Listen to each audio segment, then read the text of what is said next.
Welcome everybody to the Joining the Dots Startups Network channel. It's been a little while. I'm very happy today to be introducing Min Bhogaita.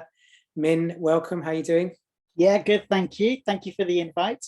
Yeah, you're very welcome. We're going to talk, as a lot of people out there know, Joining the Dots often focuses on data and AI and other emerging tech, and you're a pioneer and a great expert in the world of data. Do you want to just introduce yourself and give us a sense of what you've been doing over the years? Sure. Well, I think I was one of those lucky people that since I was about 13, I just knew this was the area where I wanted to kind of learn about and have a career in. And I think it was just because they had introduced like BBC, the Microsoft computers into the school, and there was a computer club. And being the introvert I was and still am, I thought, yeah, this is for me. And yeah, I've been on the data journey ever since. And you're also involved with, I think today's topic, we're going to go into a bit around communication and storytelling with data. Do you want to just lay that out in terms of maybe what you've done in the past, and then we can, because I know that's for myself, we know communication in business in general is, I don't know, is it top number one skill? Probably is. And then when it comes to the world of data, it has its own issues and topics. So maybe just give us a sense of how you fit in with that topic. Yeah, sure. So the first 25 years of my career were nice and easy to explain, in that I'd only ever worked for one organization, which was Deloitte here in the UK.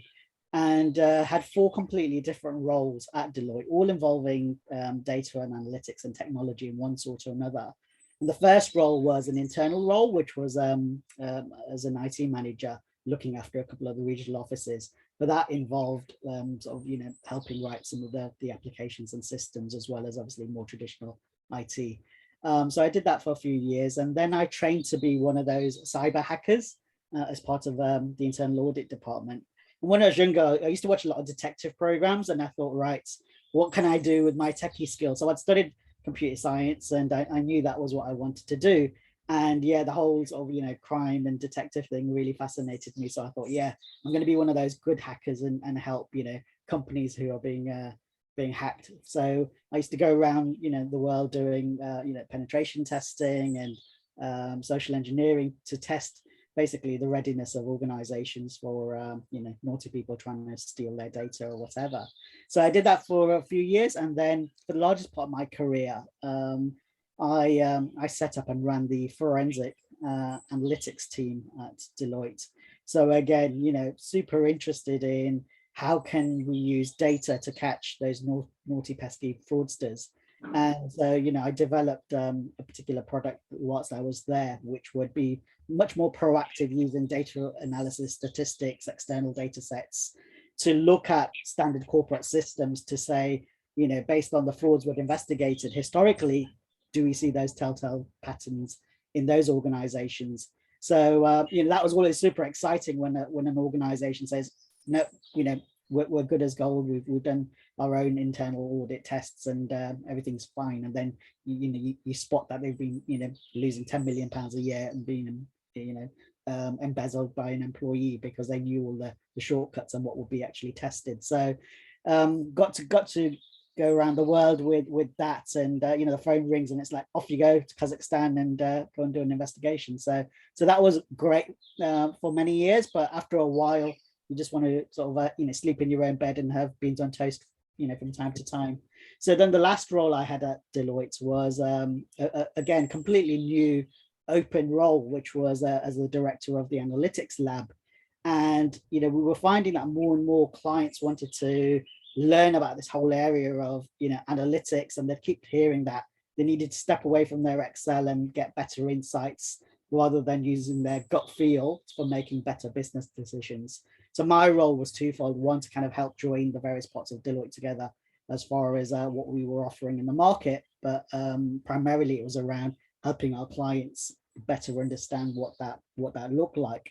And what I particularly enjoyed about that, as well as obviously playing with all the super cool next gen technologies to see how those could help businesses, was the art of storytelling. So through my, through the years at Deloitte, and sitting in on, as I'm sure we all have, numerous PowerPoint presentations, something that was always at the back of my mind was, surely there's a better way of engaging with our colleagues, with our clients, in getting our message across. And particularly when that message can be quite technical, as it can be in our world of data science, and trying to explain it to a non-practitioner as to what it all means and what they should do next. So when I set up this lab, they said, Mint, go for it. Here's your room. It's the analytics lab. You can do this in however style you want. So I said, okay, what we're going to do is we're going to ban that PowerPoint thing, because frankly, no one really needs that in their lives. I mean, you see the dreaded slide 1 of 40, come up on the screen, and it's like, oh, this should be interesting. It's a 30-minute meeting, right? And as you're flicking through your slides, you're like, yeah, I don't need that one. I don't need that one. And it doesn't come across great, because, it's like, okay, how much prep have you done for this? But also, you're kind of monologuing so much that, everyone else has lost interest, and they're on their WhatsApp, within the first few minutes anyway. So my decision right from back in the day was, right, how can we do proper storytelling and engage our audience in a different way? So I just said, right, no PowerPoint. If you only use PowerPoint, you can use the other meeting rooms in the office. We're going to do stuff a lot differently here. So that's what I engaged with when I ran hundreds and hundreds of sessions for clients, using this technique around storytelling, particularly in showing how data can help solve an organization's challenges. Okay, well, I guess the natural next question then is, give us some tips and tricks, just because I think there is a lot that you could probably come up with. Okay, so we're understanding we haven't got PowerPoint to maybe use as a crutch. What would you say are some of the key things that you encourage or have found to be most effective? Sure. So I've kind of rumbled it all down to about 8 different pillars, and probably don't have too much time to go through all of those right now. But in essence, if I kind of explain it in the way of, if you think of a Disney movie and why are Disney movies, so successful, if you break them down, that pretty much like every movie is the same movie, right? Something sort of bad happens at the beginning, and and then you really with the hero, the main character, and then obviously at the end of the day something great's going to happen, and everyone lives happily ever after. But how you always kind of really get into the characters and you really feel for them. I sort of thought, well, why can't we do that when we're doing our storytelling to our clients? And rather than doing those 40 slides in 30 minutes and then saying to the client, and for that reason, here's my conclusion and here's my recommendation, why can't we use storytelling so they're actually part of that journey? You open up much more, you show empathy, you actually show things you've tried that didn't quite work. And then by the time you come to your recommendation, they should be on the same page, and they should be saying, oh my God, we should so do this. And, they're kind of falling over themselves to give you money and resources, etc. for your project. And so kind of in terms of tips, one of the best tips I'll talk about 2 tips. One is always around, walking in the client's shoes. So if you're doing a presentation for, your boss, think of it like, okay, so if they're going to have to take it to, their boss as well, how can I think of what the messaging should be for them, as opposed to me just telling my story to them, right? And engaging with understanding, well, what's keeping them up at night? What are the challenges that they face and ultimately the business is facing, and do it that way. And you get a lot more engagement, but also making it really clear to them as to what the ask is, and making that up front. So as you're going through your story, they can keep it in the back of their mind to say, okay, right, so, you've asked me for £1 million or some more resources, or, to do a proof of concept. And, what it is it you need some buy-in, you need to get the right senior stakeholders in the room together for what the actual ask is. And, the other tip is, as technology's moved on and we've got, lovely dashboard and technology tools, what seems to have happened is people just now, rather than using an Excel spreadsheet or a PowerPoint, will just slap these big dashboards on the screen and say, here's all your data, off you go, business, go make some decisions. And if anything, it's not really helping, because there's so much information now, because it's so easy to generate for regular users as opposed to technical people. You're still none the wiser, and it's always that, so what am I supposed to do with this information? So but it's part of the storytelling with data that I train people to do. It's much more about actually how can you pare it back and simplify it, and less is more totally. So, you know, thinking about things like the Gestalt principles, how can you use things like, you know, color and lines and proximity and similarity to really kind of show and keep people's attention to say, here's my ask, here's why we've got a bit of an issue or a bottleneck. And if we do this thing, here's where we think we could actually be. And it makes it much easier for them to then say, why are we not doing this? Off you go. Yeah, there's very rich stuff there. One thing I was thinking about when you came up with the first idea around empathy and walking in the client's shoes, I was just trying to get my head around. So, you know, in practical terms, let's say you've got a presentation and I was just thinking about how much you might be, how much do you need to actually spell out, this is what we think goes on at your business, for example, and how much then you might be prone to getting that wrong. How do you get the balance there? Do you know what I'm getting at? It's Yeah.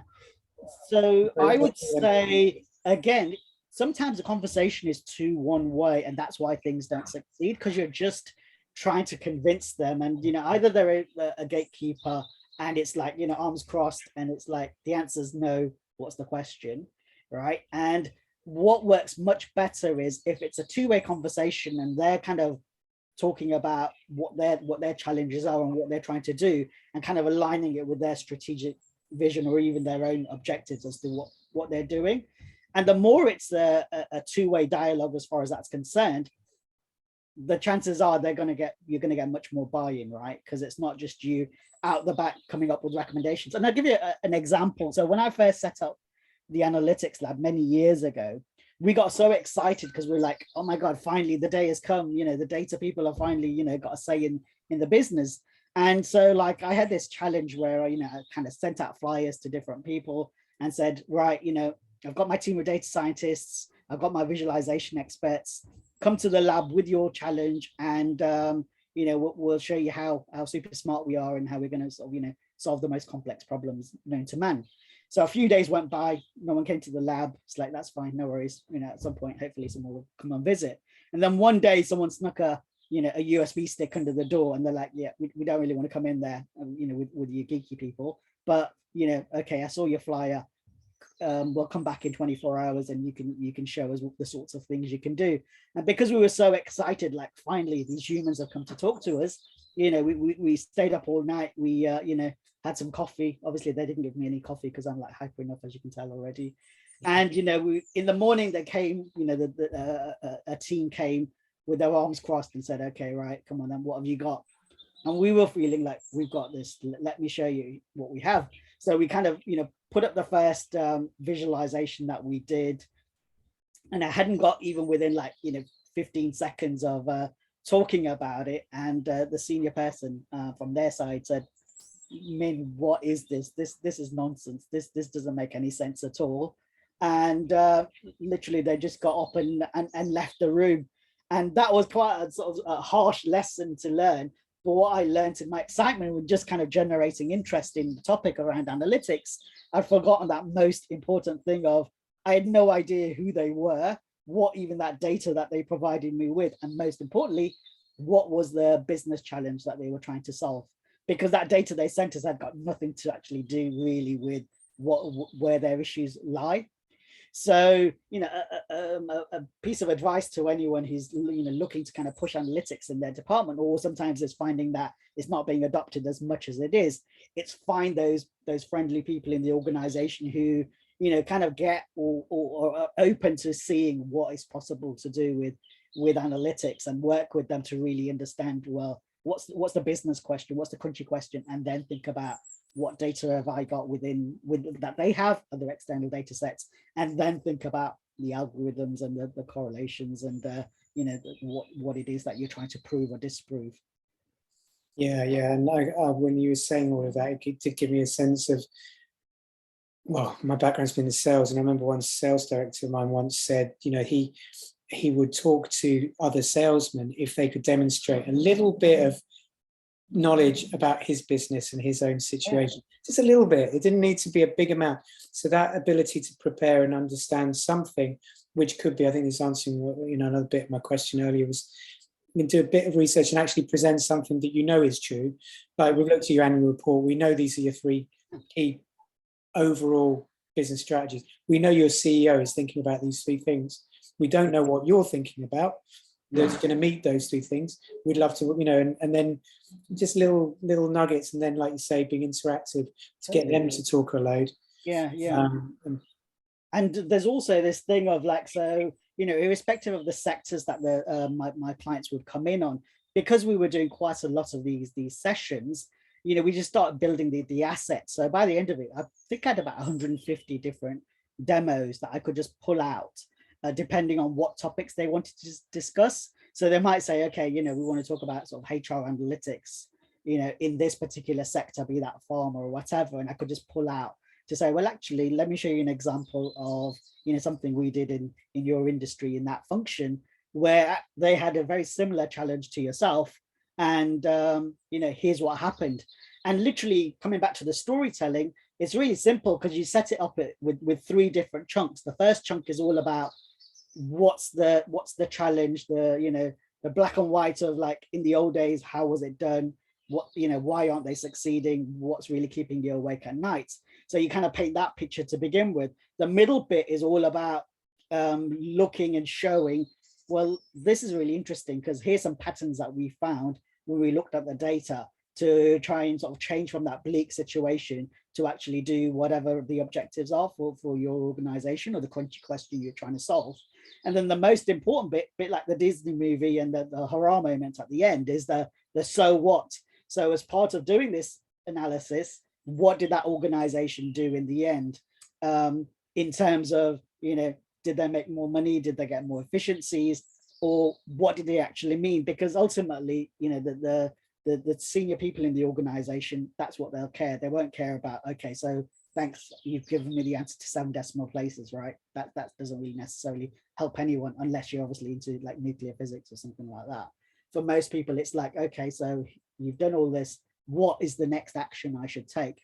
So again, framing it in those ways with those 3 chunks is a really good kind of a way of thinking about it when you're doing your storytelling. But as we've both been talking about, getting that empathy and getting their buy-in as you're talking about it is the way to succeed. I've got about 3 questions in my mind that I want to ask, and I'm also kind of thinking, what, let's keep this a reasonable length so people don't feel it's too long. But let's go for a couple of quick ones. I mean, you might just suddenly look at me and say, "God, you can't ask me to give you a short version of this question." But let's try and do some short answers to these ones, and then because I want you to answer another question. I was just thinking about overwhelm with data. You touched on it right at the beginning. Data's like you're in a beautiful environment of nature there, which obviously I always think about data in terms of data is abundant, right? It's not finite. It's not it's constantly produced, like your grass out there. And so people are having to try and deal with potentially too much data, and how do they then pull out the right things that they want to communicate? What comes to mind? What comes to mind there is, and having now things are opening up again in the world, I've started going to conferences and things. And what's interesting but also quite worrying is that the topics that people are talking about, the same topics, I was talking about, 10 years ago, to be honest, and the words kind of change, but in essence, the topics and like, okay, this is going to be the year for data, is kind of still the way. And now everything has to be AI, as if it doesn't have the word AI in the business, or you're not doing AI, then you've somehow kind of missed the boat. And then when you look underneath that, yeah, everyone's still mostly doing Excel and a bit of dashboarding and not true analytics. But to kind of answer your specific question around, there's so much data, where do you start? So many organizations are still thinking much more about that technology piece and say, okay, if we buy this, super smart piece of software, or we create a data lake, or or a warehouse or something like that, we'll have all our data in one place, and then we'll be able to do something. And to be honest, nothing really kind of moves on much from that. There's also this thing of people thinking, well, I would love to do this data analytics thing, but my data is really rubbish. Data is really poor quality. But once I fix that, then, you know, we'll be right on this bandwagon. And what tends to happen, and I always used to say to them, is everyone has poor data. That's no excuse to do it. Think of what it is that you're, you know, where you have a challenge in the business, and then work on even a subset of that data or a subset of the fields that you really need to help you with answering that question. And then as you get that buy-in and you get more resources, you can actually get, you know, you can start to clean up the data, but there's all a whole heap of external data that you can start to use as well. So don't let that be an excuse to you. I think it fundamentally comes down to, yeah, there is a ton of data, but again, just being clear on what's the real ask of the business, and where can you really, like you're talking about with your objectives and strategic objectives of the business, where can you really make the most impact in a short time, doing things like proof of concepts rather than come back in 3 years and we'll have this amazing thing, and usually it isn't. Okay, one last question. I mean, what is one of your favorite things that you think, you know, if I left people with one message, something that you haven't talked about so far, what would you want to give as an extra gift to this audience? It's been the extra gift is a bit of comedy, you know, goes a long way. So, you know, I've always had a bit of a passion for dad jokes, as people might know from my LinkedIn post, and I think I get it from my dad. And it just lightens the mood. It makes it a little bit different. I know everyone kind of thinks, right, okay, it's business, it's serious, you know, we can leave that for the evenings and lunchtime. But I used to, irrespective of if it was a first day graduate or a CEO of a FTSE 100 company, I used to, you know, give them the same level of treatment. So I built in some dad jokes into my demos, and I found that it just kind of, you know, made everything a bit more human. And, you know, you feel free to bring your personality to work, is what I would say, because at the end of the day, you know, people know people, as opposed to I'm working for this, you know, working with this organization. So yeah, practice those dad jokes. And if you need any particular awful ones, I've got a ton on my LinkedIn post. Well, that's a perfect segue to say at the end of this video underneath, I'll put the LinkedIn link in the description. So that's probably the best way for people to interact and get in touch with you, see a few jokes and talk about data and storytelling with data. As I said earlier, I mean, this is like, I could literally pick your brains for ages, but hopefully people have enjoyed this video and they can follow up with you separately. And I know we're going to keep in touch as we go forward in this whole world of data, AI and emerging tech and all the rest of it out there. So Min, thank you so much for your time and all of your wisdom, and I'll wish you a good afternoon, and we'll speak offline. Brilliant. Thanks, Carl. Keep smiling. Right. See you, everybody. Like, subscribe, do all that fun stuff if you fancy it. And we'll keep posting these. I've got another one coming out fairly soon. Take care, everyone. Take care.